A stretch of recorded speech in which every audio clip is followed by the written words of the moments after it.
Even though the Dallas Cowboys pulled out the road victory Sunday against the division rival Philadelphia Eagles, we have to say that the team's stock is trending downwards.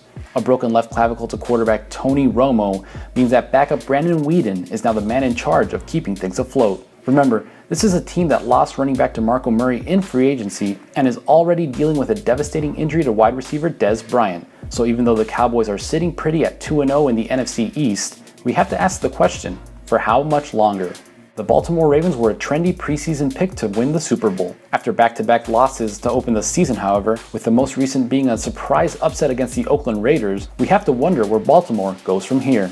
The Ravens face a brutal division stretch in their schedule, with games against the Bengals, at the Steelers, and against the Browns coming up in the next 3 weeks, which leaves the margin for error extremely slim. Things are looking bad for the New Orleans Saints. A 26-19 defeat Sunday at home against the Tampa Bay Buccaneers dropped the Saints to 0-2 and last place in the NFC South. Making matters worse, quarterback Drew Brees continues to struggle and the team's offense looks completely out of sorts. A Week 3 showdown against the division rival Panthers looms next Sunday, and if the Saints fall to 0-2 in the NFC South, they may just find themselves in a hole too big to get out of. After an awful season-opening game in which he gained just 31 yards on 10 carries, it looks like we saw the Adrian Peterson of old Sunday in a win against the Detroit Lions. Peterson rushed for 134 yards on 29 carries, and most importantly, the Vikings looked like they were in a rhythm while he was doing it.